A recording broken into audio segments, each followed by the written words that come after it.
not like at the same speed, you know. This guy like running really fast. So is there a laser pointer or it's okay, I'll use the mouse if not. Yeah.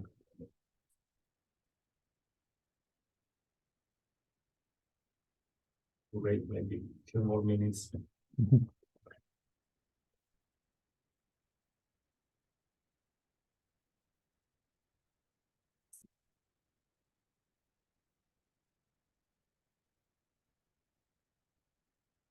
So are you still talking to Steve Wise? And evidence about it. Okay. Yeah. Yeah, it's yeah, so after it was year 5, I guess you graduated, is that right? Okay. Yep. You went to Pittsburgh, Mhm. right? Yeah. Yeah. So I say I just visited Tennessee in February, so talking to Della and Abner. So yeah, I recognized your name, but I thought it was somebody else. same name. Yeah. Because the school was different. Right. right, because it's different from this right now. Yeah. Well, actually, so I know 2 people with my name. I know 2 other James Scotts. It's a pretty common name.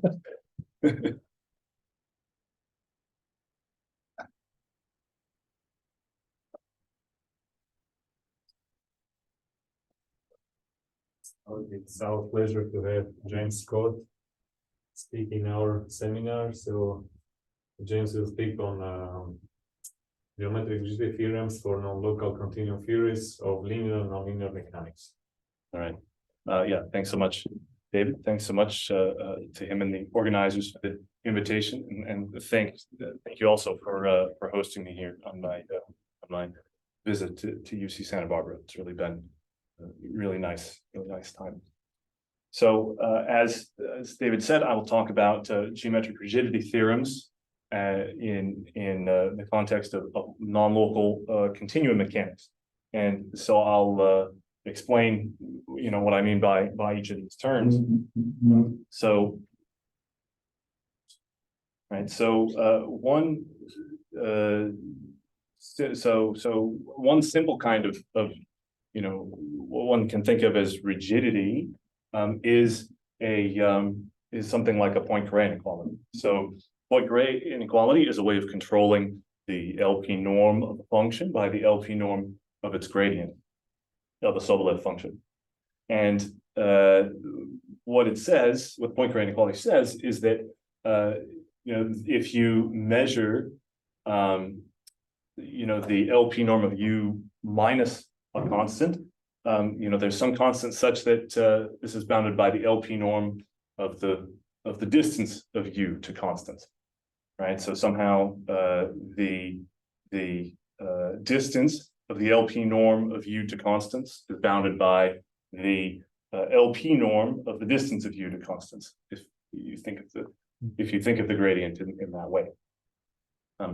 So this kind of inequality tells you how far U is from a single constant. Right. So that's one way to think about a Poincare inequality. Now, the set of constants is, this is really a one-dimensional subspace of W1P, but you can also investigate the same kind of qualitative results for with just that one-dimensional subspace replaced by finite dimensional one. So one example of this is what's known as a Korn inequality. So there's a lot of different versions of this. The original one appeared in some form in 1908. But what a Korn inequality says is that if you have a Lipschitz domain omega bounded, the one for p between 1 and infinity, then there exists some universal constant such that for any Sobolev norm, there exists a skew-symmetric matrix such that the gradient matrix U of U minus this single constant skew-symmetric matrix is bounded by the LP norm of the symmetric part of the gradient.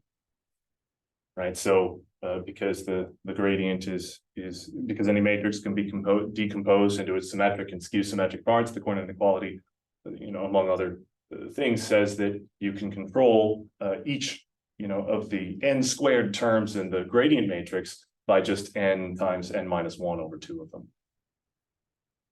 which is what the symmetric part is made of, right? So this also says that the distance of the LP norm between U and the subspace of skew symmetric matrices is bounded by the LP norm of the distance to skew symmetric matrices. So this is what is meant by rigidity, because you can control by using just this measure of how far U is from the gradient is from a skew symmetric matrix. Okay, so that's an example of a Korn inequality. Okay, still another example, which I'll refer to as a nonlinear Korn inequality, is the same kind of statement for the gradient of U, except now instead of looking at the subspace of finite dimensional subspace of skew symmetric matrices, we're now measuring the distance of the gradient from the manifold SON. That is the set of all rotations that are orientation preserving. And so the first inequality of this type, appeared in a paper by Friske, James, and Müller in 2001. And this says that there exists some single rotation such that the LP norm of gradient of U minus the rotation is bounded by the LP norm of by some universal constant times the LP norm of the distance from the gradient to the manifold SLN. Okay, so that's the reason we call this, the reason I'm calling this nonlinear is, well, first of all, it's used to treat, variational, non-convex, nonlinear variational problems, but really it's the comparison set here, instead of being a subspace, is this manifold, so nonlinear. Okay, so that's the this estimate is also sometimes known as geometric rigidity, because it says something about how far you are from a physical rotation or rigid motion. So in the first theorem, skew symmetric matrix, that's the Lie algebra as well, right? Yes, yeah, right. That would be the linearization at the identity. Yeah, that would be the tangent space. Is that in general theory that if you control distance for the Lie algebra, then you control distance for the Lie? Not that I know of off the top of not off the top of my head, but no, that's a question. Yep. That's a good question. That's not general. Yeah, there are some more general things, but in general, no. There's something special about in this context. There's something special about SON that something the similar thing isn't true for ON, for example, even though the tangent space to ON is the same. So there's something special about the orientation preservation. But so these inequalities appear to treat variational problems that appear in continuum mechanics, in solid, and particularly like in solid mechanics. And so the goal of this talk will be to demonstrate and establish similar types of estimates, but for measurements of the gradient or of the strain that are non-local. So some non-local analog, and I'll explain what I mean by non-local in a second. I just want to point out that a consequence of the Korn inequality or the nonlinear Korn inequality, as well as the Poincare inequality, is that in addition to estimating the LP norm of the gradient minus minus this matrix, it's just a simple consequence of applying the Poincare inequality to obtain LP estimates on the functions instead of their gradients. This is sometimes known as a Poincare Korn inequality, because you're estimating the LP norm of U minus, now instead of just a matrix, it would be the affine map whose gradient is that matrix, which is still estimated by the same thing on the right hand side. The same thing is true in the nonlinear the nonlinear Poincare Korn as well. Okay. So so as I said, the goal is to obtain non-local versions of these inequalities. That's the goal of the talk is. And what I mean by non-local in this context is that instead of measuring the gradient of a function, or instead of using the gradient of a function as somehow a measure of its rate of change or oscillation, we will use difference quotients instead. So the type of quantity that we'll consider is, instead of grad u, we'll consider the integral of u of x, of the difference quotient u of x minus u of y over x minus y, multiplied by some rho. And rho here is known as a kernel function, and this rho controls or determines the strength and the extent of interaction between any points x and y. So it depends on x minus y, and so if depending on what choices of x minus y you make, the size of the kernel as well as its support will determine that strength of interaction. Okay, so that's what I mean by non-local. Is non-local in space.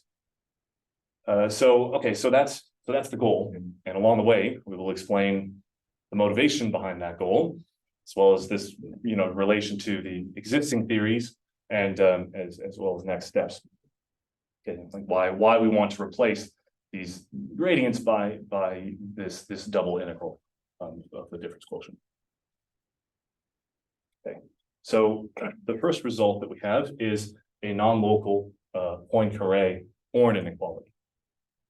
That is, we replace the symmetric gradient on the left-hand side with some kind of non-local double integral. So here, the interaction function, or the kernel, is assumed to be something non-negative, so that any contribution of interactions between x and y are positive.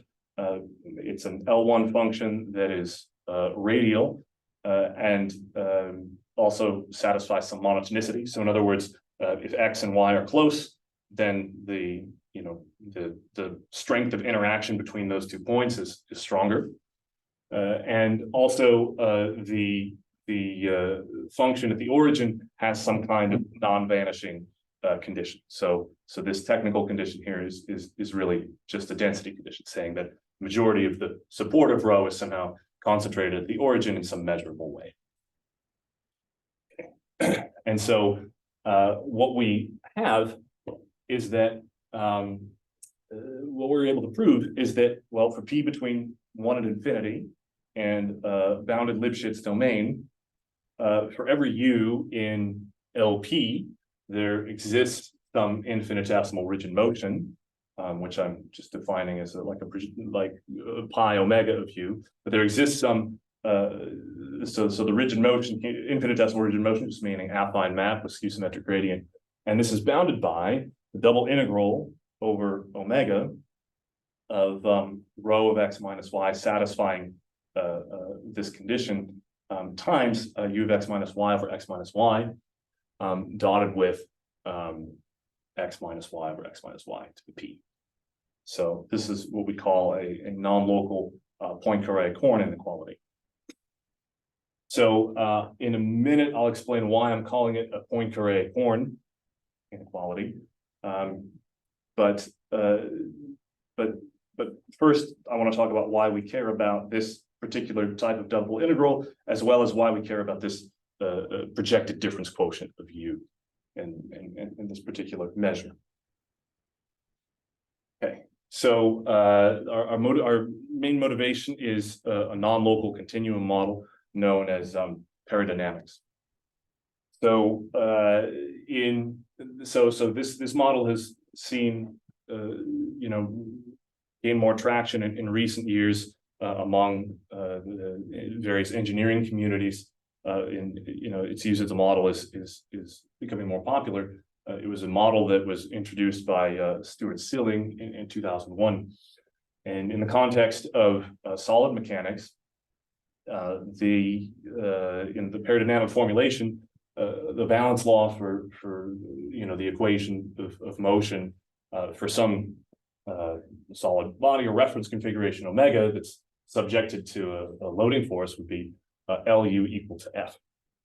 Okay, so here U is a function from Rn to Rn. That's the displacement, the resulting displacement of the configuration omega, and L is a linear operator. So in the classical formulation of linear continuum mechanics, the linear elastic balance law is given by the divergence of a tensor times the gradient equal to F. So this would be the balance law in the classical case. And so there's comparison between this and this paradigmatic formulation. However, L is not a differential operator. It's an integral operator. So it's non-local in the context where non-local is in the context of this law. Paradigmatic formulations, the reason that these integral operators are used instead of partial derivatives, and the reason that this model has gained traction is because it returns good data on when simulating fracture and damage in material modeling. So these paradigmatic formulations can capture singular behavior that PDEs, it's not as easy to treat those, just because you have to either condition or something like this to make the derivatives work on some kind of discontinuity like fracture. So for paradigmatics, the model is used, and so the what they see with validation, meaning that they run an experiment and then see if it agrees, see if the simulation at least gives some meaningful information. And so they've done this. So this has been done for various types of toy problems in fracture mechanics communities. So impactors, dynamic crack growth, impactor. No, I already said that one. Just various like point source loadings and things like this, fracture of laminates. So they see, so they are, so people are pretty happy with the experiment, with the simulations and how they agree with experiments. So that's why the model is seeing greater use. So the question is, what theoretical, underpinning can we supply for the model? So that's part of what we're doing here. Okay, so more concretely, one example of a paradigmatic operator in the context of a material that's homogeneous, isotropic, the general form is given by this integral operator, expressed in terms of influence function or influence functions or kernels rho, as well as difference quotients, or at least finite differences of the displacement u. And here C1 and C2 are material constants. So this kind of paradigmatic operator is called the state-based operator. That's why LSB is there. So this is one such example. But there's a variational principle for this operator. That is, one can write down an energy associated to it. Since it's an integral operator, the resulting energy is something non-local expressed in difference quotients.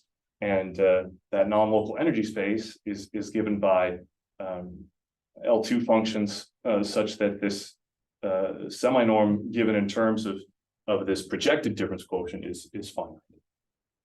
Okay, given by the integral of this projected difference quotient. And here rho is, so there is a computation to obtain the variational principle, just like one does for local problems via multiplying by the function and integrating.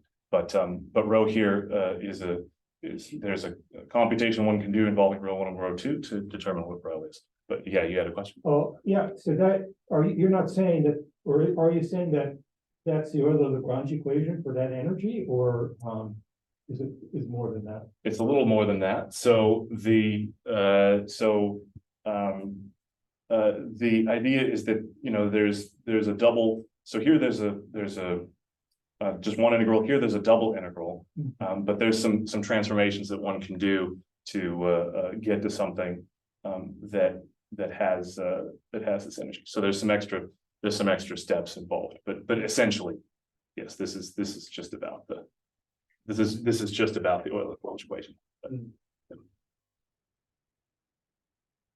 But there's also some compatibility for rho 1 and rho 2. Okay. So okay, so because that's the energy, it makes sense to attempt to understand the coercivity properties of that energy, so that we can define, you know, some variational techniques, you know, a well-posed problem. At least in you know, an idealized case where you know, some external information is supplied. So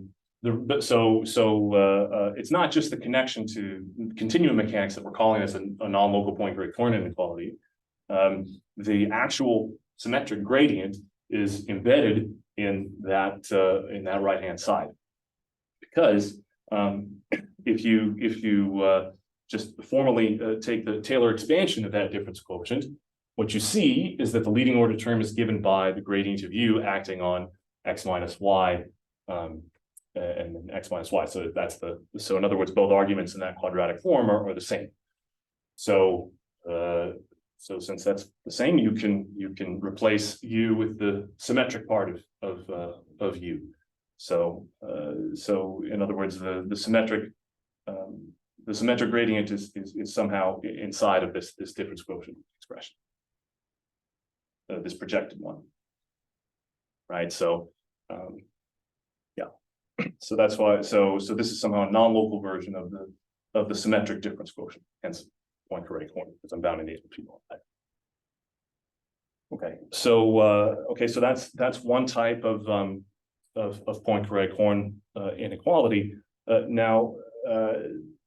We can also, you know, consider, because we're interested in this variational principle, we can also consider other types of Poincare horn inequalities that are tailored to the specific variational problems we're interested in. So, for example, we can consider a problem with Dirichlet boundary conditions.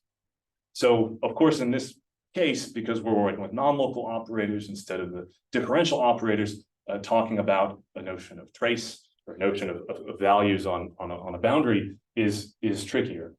It's not as easy to do because you don't have the derivatives, you don't have smoothness. So the way that one can get around this is, instead of prescribing you know, the solution on a set of codimension 1, you know, on a set of codimension 1, you can prescribe it on a set. You can prescribe the values on a set of positive measure instead. So this is somehow like a non-local version of a boundary value problem. So sometimes these are known as volume constraint problems, because you constrain the actual displacement on a set of positive measure. But in any case, what you can do is you can prove that the LP norm of u is bounded by, again, the same non-local integral of the projected difference quotient, if u is given to be 0, much like one would have under a Poincare inequality for the Dirichlet boundary conditions in the local case. This is like a non-local version of that. Does Yeah. your constant depend on the set on which the function vanishes? This is a good question. So far, all of my constants are obtained via compactness arguments, so they're not constructed.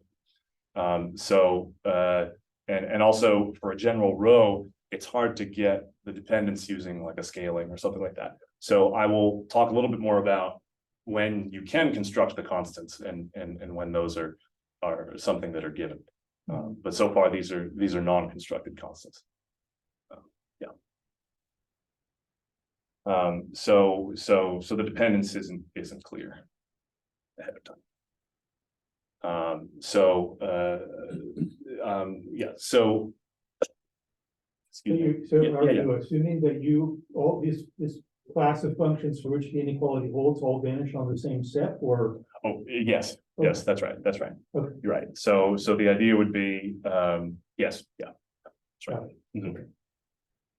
So typically the set itself is like a collar. So if you have omega, lots of times people will consider, some just enlarged version of this. And so then this set, call it omega tilde or something, and then you assume that U is 0, somehow on here. And then the hope is, if that collar is narrow, but still has positive measure, this is somehow in agreement with like the 0 boundary conditions. But so related to your question, Tom, I think it doesn't matter. So if the measure of the set is fixed, then there will be, if you are proving it by compartments, there will be concentration somewhere, right? Mm. So the location of the set doesn't matter really in this inequality. Okay, but Just the measurement. the measure, There will be not the concentrations. You will still get it somewhere fixed in a fixed set, right? Infinitely many. That's right. Yeah.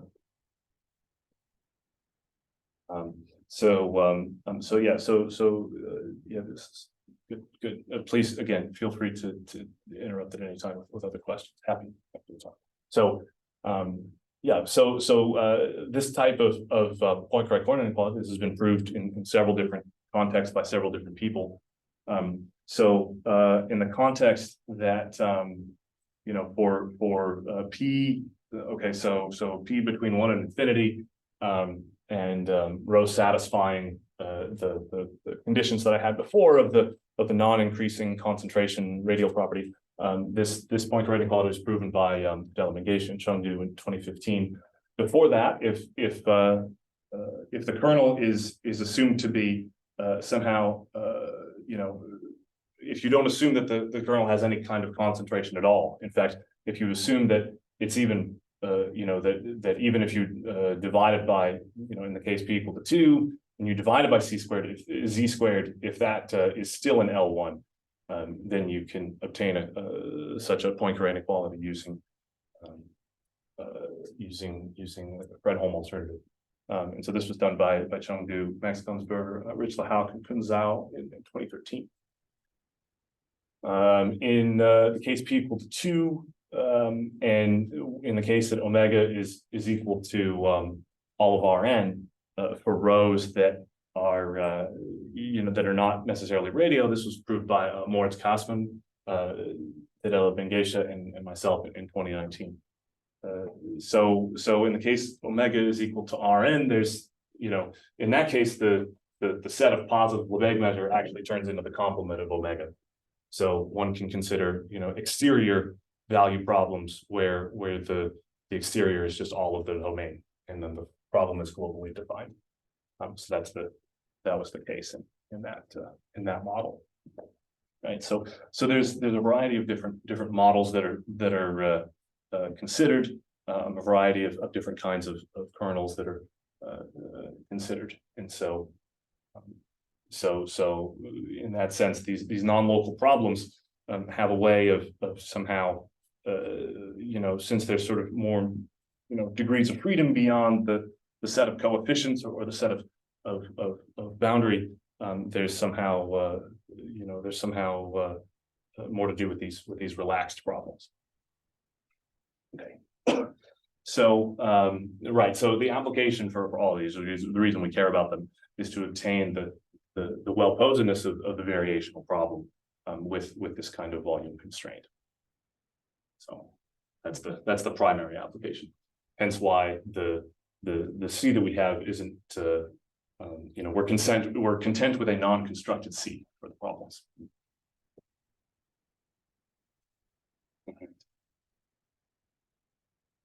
Okay, so that's the case of a non-local Poincare inequality, but we can ask, well, we started with talking about Korn and Korn inequalities and things. So the question is, can we establish stronger inequalities. That is, can we control more than just the LP norm of the function? Can we control somehow the oscillation as well by this non-local energy given by the projected difference quotient?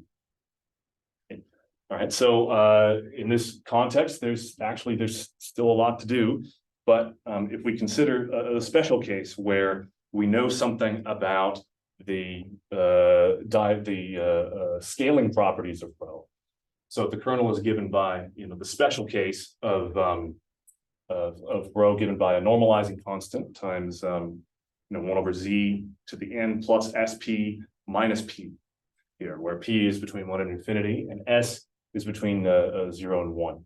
So this kind of kernel satisfies all the previous kernel properties of the density and the integrability. It's also radial. But the extra piece of information we have about it is the scaling. That is, we know how this kernel interacts with respect to dilations.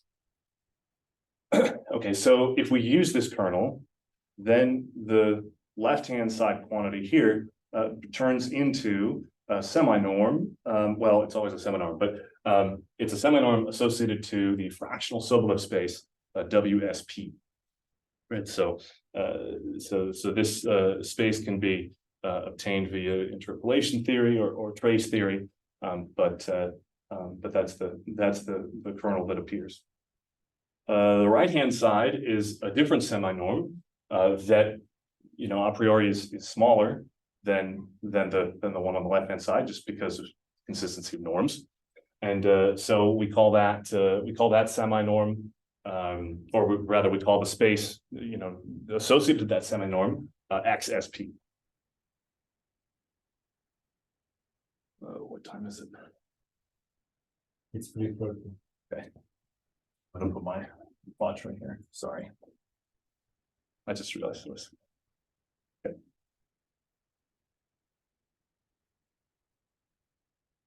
So, okay, so in this context, we can prove.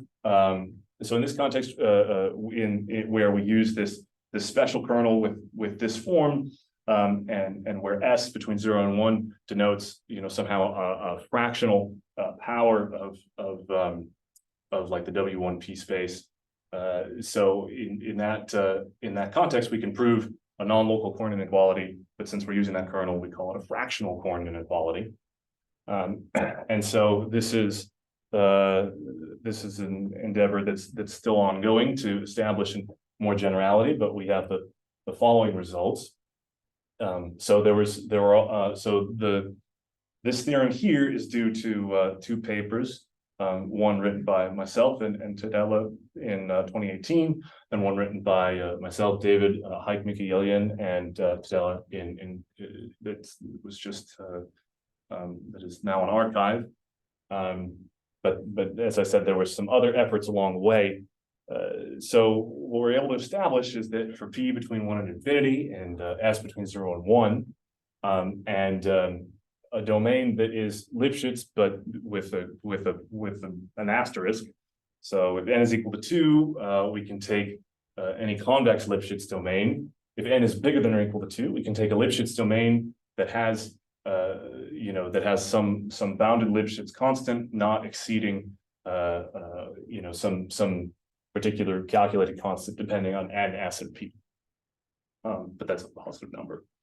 So in other words, for domains with small Lipschitz constant in any dimension or any convex Lipschitz domain in n equal to 2, we are able to establish that the WSP semi-norm is bounded by a constant times the XSP semi-norm plus the LP norm.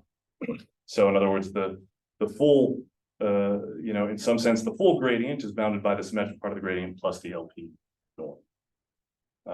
So again, because omega is a bounded domain, I just want to remark on why this inequality is the nice one, or the right one, right? Because the idea is that the zero set of this functional is bigger than the zero set of this one, right? This for bounded domains vanishes for all skew symmetric infinitesimal rigid motions, so skew symmetric affine maps. The other one only vanishes for constants. So certainly, if you were to drop the LP norm here, this inequality would not be valid. You could easily find a counterexample, but so that's why the LP norm is there. So what? Sorry, when you put please. the LP norm, then does that give you an actual norm on your space? Yes, yeah, that's also what I was going to remark on. The space determined by this semi-norm plus the LP norm is the same as the WSP fractional subgroup space, thanks to this inequality. Oh, yeah. Right, because the other inequality is trivial by the consistency of norms. So that's right. Yeah, and it is a norm. It's a Banach space, and then a Hilbert space for P equal to 2. So this inequality tells us two spaces are the same, and so using again basically a compactness argument, you can show that the infimum over all skew symmetric matrices of the WSP norm of U minus A is bounded by the XSP norm times a constant. Okay, so yeah, so that's the state of the art up to now. All right. So one motivation behind this, so one is paradynamics using those specific kinds of fractional kernels, but another motivation is Dirichlet Neumann maps in linear elasticity. So for example, if one considers the Lemay-Navier system of equations, linear elasticity, posed on the half space. So this is what I'm calling Rn cross 0 infinity, where these derivatives are taken with respect to both x and Rn and t and Rn plus 1. So the full operators with u prescribed as little u on the so-called boundary t equal to 0. Right. So for this half space problem, excuse me. So for this half space problem, if you okay, so this can be made a little bit more rigorous, but the computation is certainly true. That if you have, if everything is smooth, and it will be because we're working with an elliptic operator, but if everything is smooth, then the resulting Dirichlet-Neumann map, that is taking taking the normal derivative of u to where again the normal is just this space Rn, that map is given explicitly actually, and you can compute it, and it is a non-local integral functional where you have one constant depending on, so here mu and 2 mu plus lambda are the elasticity constants, the Lemay constants.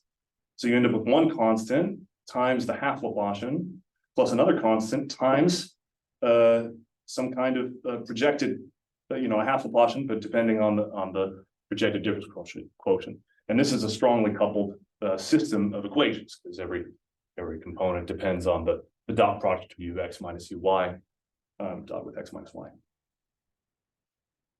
So okay, so this kind of Dirichlet-Neumann map appears when considering the Piero's-Navarro model in an elastic medium. So if if you have an elastic medium in 3D and you have an atomic dislocation, and those dislocations live inside of a plane, then the associated elastic energy plus the misfit potential can be you can see that the associated Euler-Lagrange equations reduce to a two-dimensional energy, and that energy is exactly this non-local energy associated to this, basically something that looks like half power of the Lemay operator, something close to that at least. And so that explicit characterization allows you to, at least in for some range of the elastic constants, come up with the well-posedness of the Piero's-Navarro model. And so therefore justifying it because you have the existence of solutions, and those solutions are physically expected. In fact, so this Dirichlet-Neumann map lambda actually, coincides with the state-based paradynamic operator if one chooses the kernels in exact and the resulting elastic constants in exactly the right way. So there's at least an agreement with the model of paradynamics with this model that's somehow coming from the local equations. At least for the right, I shouldn't say right, but for a particular choice of model parameters. Okay, and so there's also a preprint that appeared this past year where some of these calculations are just laid out explicitly. So not only the paradynamic calculations, but also the ones where these non-local functionals are retained from the local ones. Okay.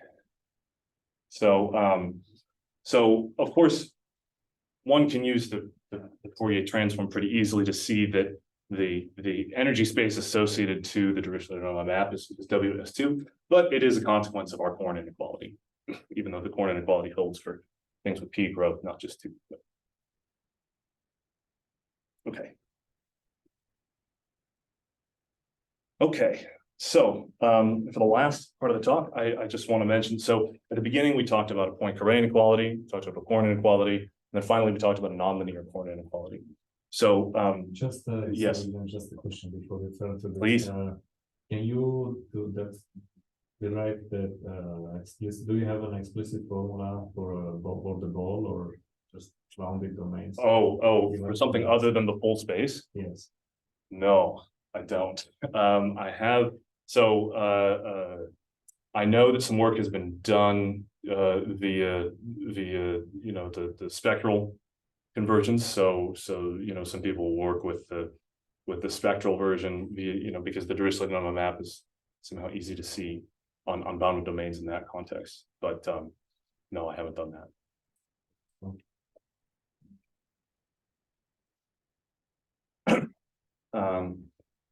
Let's see. Yeah, I guess of course on a ball you still have Poisson's formula or something like it, right? So maybe okay. The Yeah, ball is something. the next, right? Next, like easiest. Right, I mean, right. not easiest, the simplest. Right. Yeah. Simplest next thing, right? Mhm. To look at. Yeah. So something to think about. Yeah.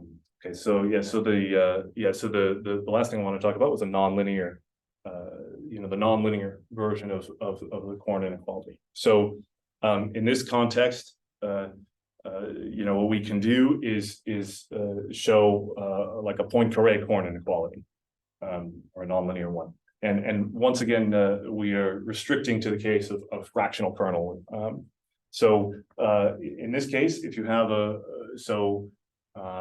for P between 1 and infinity and S between 0 and 1, and if you have a bounded Lipschitz domain, then there exists some constant, and this constant is explicitly computable, so that for every by Lipschitz fractional Sobolev map, there exists a single rigid motion, such that U minus sine LP is bounded by a non-local measure of somehow the nonlinear analog of like the distance to or a nonlinear analog of like the distance to a manifold.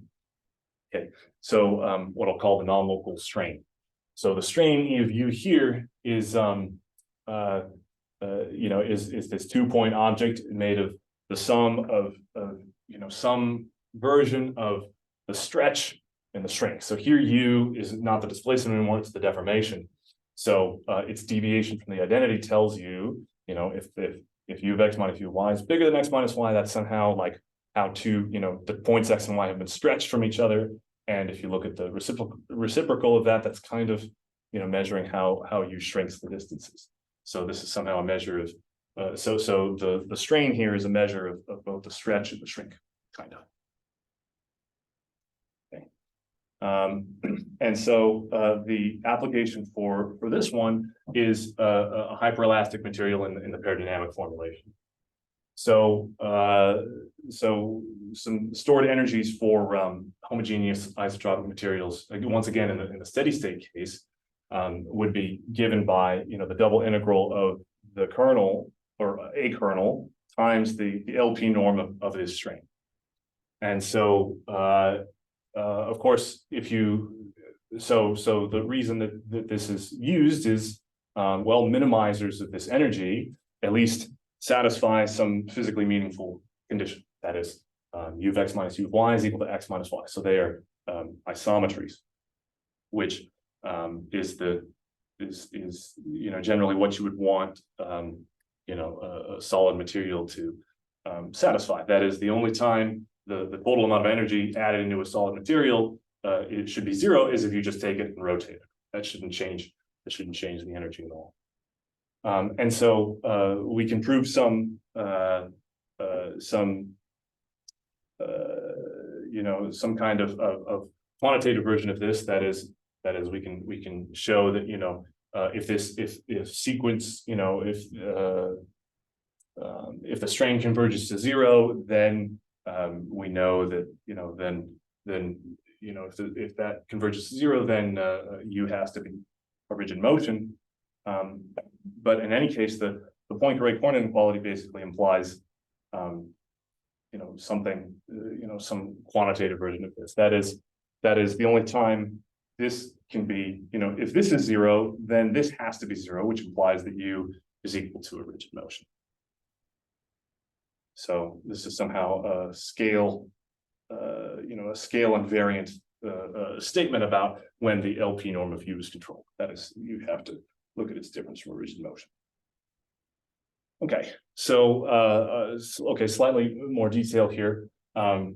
So with this nonlinear inequality, that constant was constructed, which means we can leverage it and linearize it to obtain a constructed constant in the fractional Poincare Korn inequality. So if we linearize that, this will be, what you get is that, in fact, now instead of taking like the infimum of U minus A over all skew symmetric A, you can come up with an explicit map, an explicit rigid motion, such that U minus that rigid motion, or the infinitesimal rigid motion, is bounded by the constructed constant coming from the nonlinear inequality of this fractional one. So we have a more explicit constructed fractional Poincare Korn inequality, just obtained via a slightly different process. But we get extra information about the constant as well as the map that it deviates from. Okay, so for example, if omega is by Lipschitz image of a ball, then the explicit dependence on omega appears. You can see that the scale of omega, C is equal to the scale of omega to the SP times the only remaining dependence on the omega is on the Lipschitz constant. So some extra information. Yes. So in this word infinitesimal rigid motion, this is just systematic metric, right? It's an app plus B. Yeah, exactly. Yep. Right. So, okay. I just want to say, let's see. You said 55. Okay. So, just want to be on time. So, the last thing I want to discuss is the consistency with these classical estimates. Right. So these are non-local versions of these classical estimates. The question is, from these non-local ones, can we recover the local ones at all? Is there at least some consistency with theory?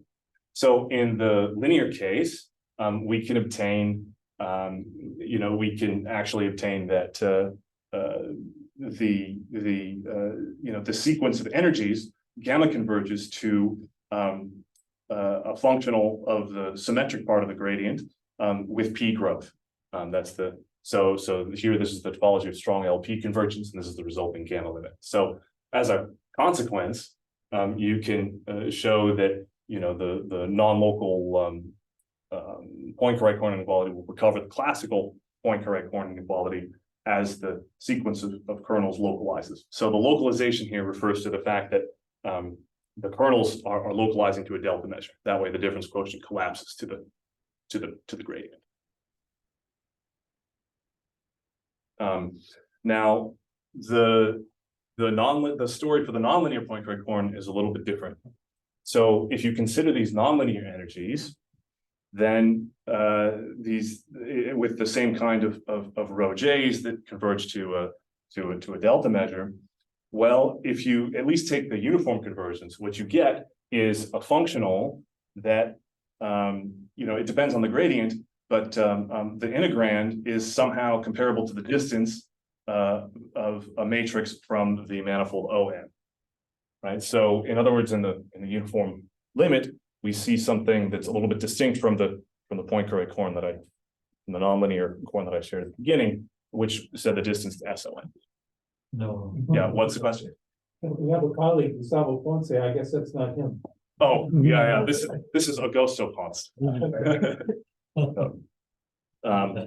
Yeah. So all right. So in other words, without boundary conditions or anything, this the functional obtained just via the formal uniform convergence, the minimizers of that without any other conditions, those satisfy the inclusion, that their gradient belongs to O of n. That should be n almost everywhere, right? But this inclusion isn't rigid. That is the set of solutions to this inclusion is infinite dimensional. It's much larger than just the set of affine maps. So in other words, there's an inconsistency between the distance to SON, thanks to the geometric rigidity estimate from the beginning, right? That tells you that the only zero set of those, sorry, the only the only thing that makes them both zero are affine maps. In this case, when we take the limit, we recover something different. So what we actually recover, so what we can do is more generally, what we can do is in the context of gamma convergence, we can obtain an integral representation result. That is these nonlinear hyperelastic, the nonlinear paradynamic hyperelastic energies in the context of the localizing kernel. Gamma converges to some localized functional. That is, and the functional has this is this is a functional that whose integrand is dependent entirely on the gradient, and so this will appear. This has yet to appear, but it's based on a similar result for convolution type functionals proven by this one. Yes. What was IJ? Oh yeah. IJ is this guy. So it is the LP norm of the nonlinear strain times the sequence of kernels. So as J goes to infinity, the rho J's approach a delta measure.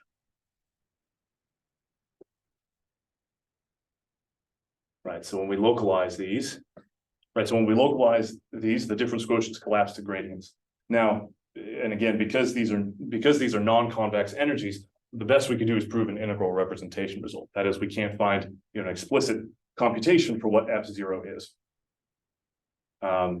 Just because we don't have when I say non-convex, I mean it's not even quasi-convex, right? It's fully non-convex. So yes. How you get quasi-convexity for the linear? So gamma limits are always lower semi-continuous, right? And the equivalence for gradient, functionals of gradients being lower semi-continuous is quasi-convex. So we know it's quasi-convex.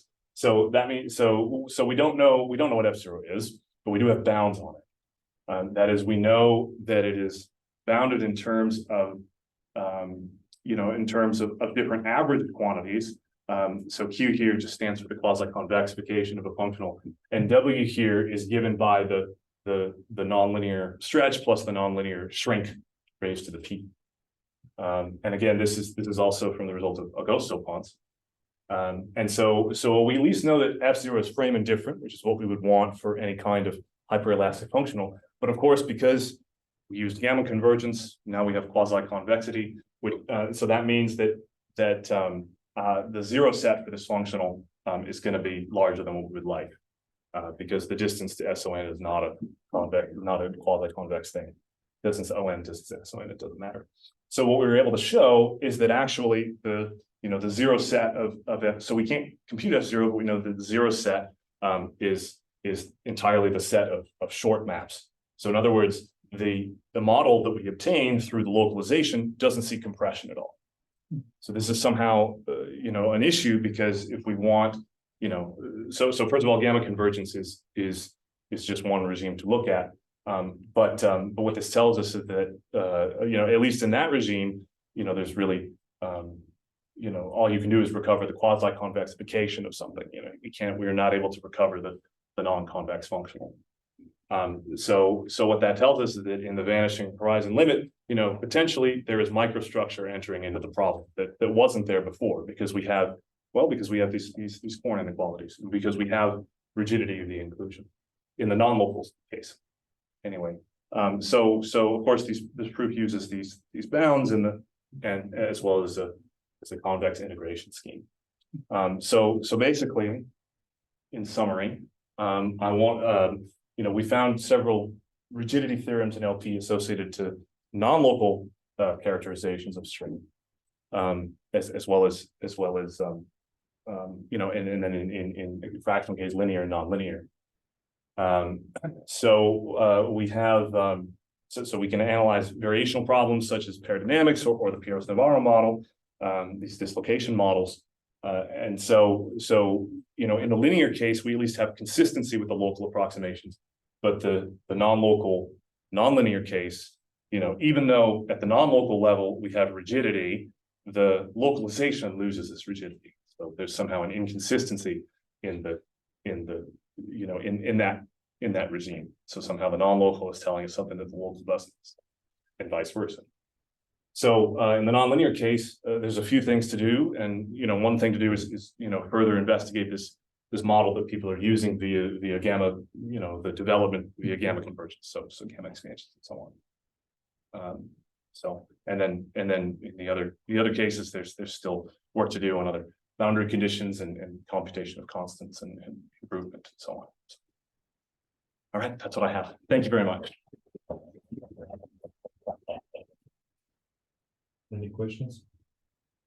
I was wondering if you just back up to the first third of your talk where you did that little Taylor expansion to relate your non-local estimate to the classical strain. Yes.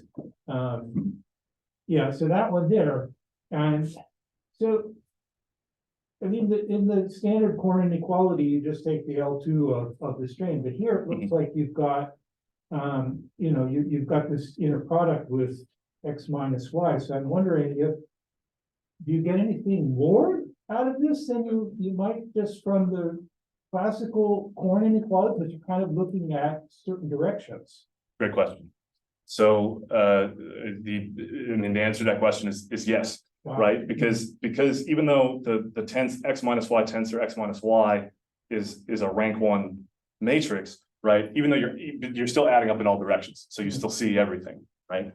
I mean the Korn inequality in the linear case, well, it kind of has the same effect, but we don't see that, right? So right, otherwise the Korn inequality wouldn't be true, right? So in this non-local setting, the fact that the symmetric basically the projected difference quotient captures everything is more apparent, than the symmetric part of the gradient capturing all of the information of the gradient, right? Mm-hmm. So as you said, it's optically it's more obvious that this one should be true, right? Because you can clearly see the integration. But yes, right, so you get, but you don't get anything more than the gradient, and that can be seen via the Fourier transform. Okay.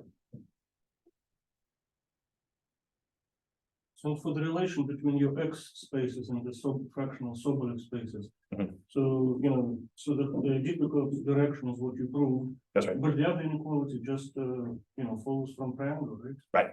Yeah. So actually it's equivalent norm, kind of like equivalent norm. Exactly. Yeah. The one I've written here is the hard direction, right? So yeah. So in fact, XSP and WSP are the same.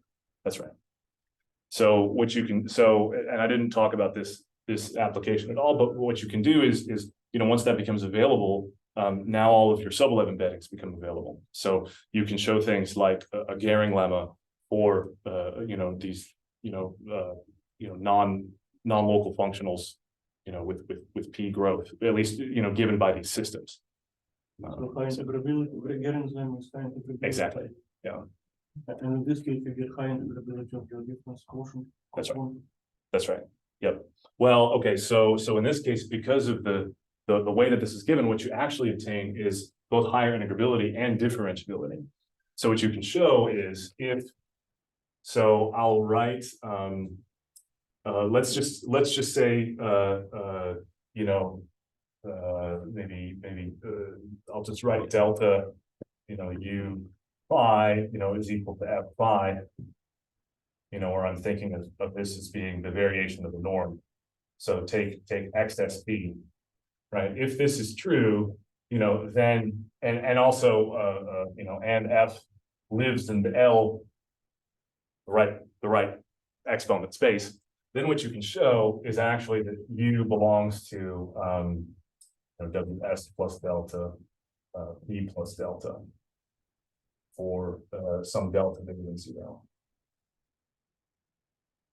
Right, so in the non-local case, you can improve not just in integrability, but also in integrability and differentiability.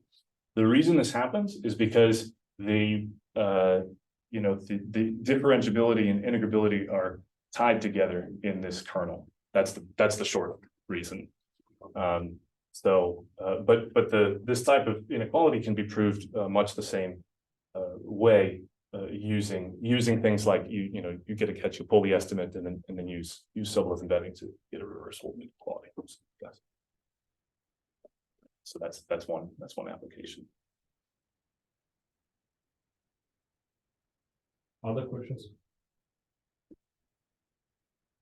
Okay, let's thank you.